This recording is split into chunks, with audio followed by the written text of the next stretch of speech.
I swear, it sounded just like a baby crying. That's what jolted me awake at 5 in the morning.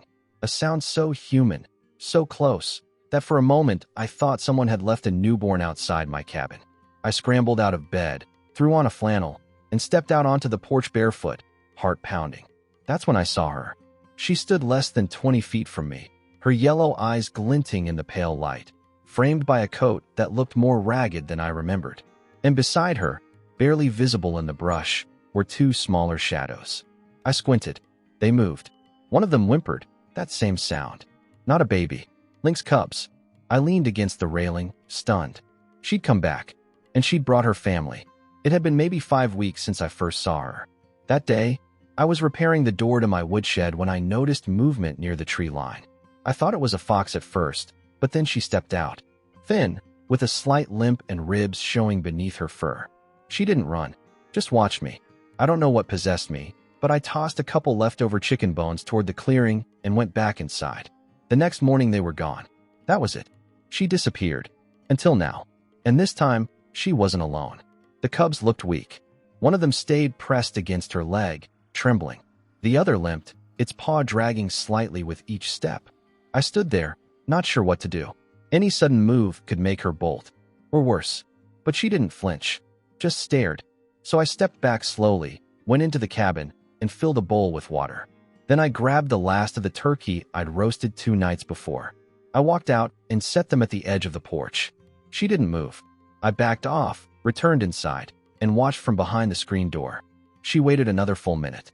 Then, cautiously, she stepped forward. Her head turned once to check the cubs. They stayed hidden. She moved closer, sniffed the meat. Then she took it. She didn't run this time. She ate right there. Slowly. After that, the cubs approached. They were so small. The one that limped had a swollen paw. Looked like an old wound. Infection, maybe. I swallowed hard, realizing that if they didn't get food soon, or help, they probably wouldn't survive. The next morning, they were still around. She kept her distance, but close enough to keep watch. I placed out more food. Water. Sat on the porch quietly with my coffee, like nothing strange was happening. That same day, I made a mistake. I stopped by the small bait and tackle shop in town to grab propane. An old guy named Roger, who'd lived in these parts his whole life, was chatting with the cashier. "You hear about the lynx tracks over by Miller's Bend?" he said. "Big one. With cubs too. Damn shame. If they come too close, Fish and Game will put him down." I froze. I hadn't told anyone. No one knew they were near my land. But that meant someone else had seen them. That night, I didn't sleep. I started leaving scraps farther from the house, trying to encourage her to move deeper into the woods. But she wouldn't go.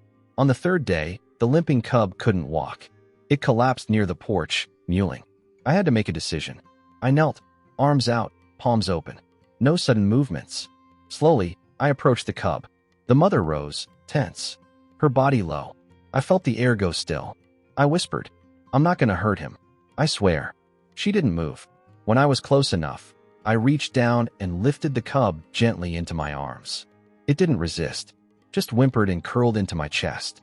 And still, she didn't attack. I carried it inside, wrapped its paw in a damp cloth, called the only person I knew who might help. Janet. She ran a wildlife rehab facility an hour away. We'd met at a fundraiser once. I told her I had a wild cat with an injury, left out the details. When she saw the cub, her eyes widened. "You sure this is just one? Where's the rest of the litter?" I hesitated. She gave me a look. "You've got more, don't you?" I nodded. To my relief, she didn't ask questions. Just got to work. The cub had a deep cut on the pad of its paw, likely from barbed wire or a trap. Janet cleaned it, gave it antibiotics, showed me how to apply the ointment. Then she handed me a small kit. "He'll need a few more treatments. Keep him warm. Feed him minced meat, nothing cooked. Bring him back in 3 days." I drove back before dark. She was there, waiting, just inside the tree line. I knelt and slowly released the cub. He hobbled toward her, paused, looked back at me, then disappeared into the brush. She didn't follow. Not right away. She looked at me, held my gaze for several long seconds. Then, finally, turned. I sat there until the stars came out. They didn't come back the next morning, or the one after. 3 days later, I drove to Janet's again. Gave her an update. The cub had moved better. She smiled. "If you see them again, call me." But be careful. People get trigger happy around here. I nodded. I haven't seen them since. But 2 nights ago, I found a half-eaten rabbit left on my porch. No blood, just neatly placed. A gift, maybe. A thank you. I still leave out water, just in case. And sometimes, when the wind dies down and the night gets quiet, I swear I can hear that same soft cry. Only now, it doesn't sound like fear. It sounds like home.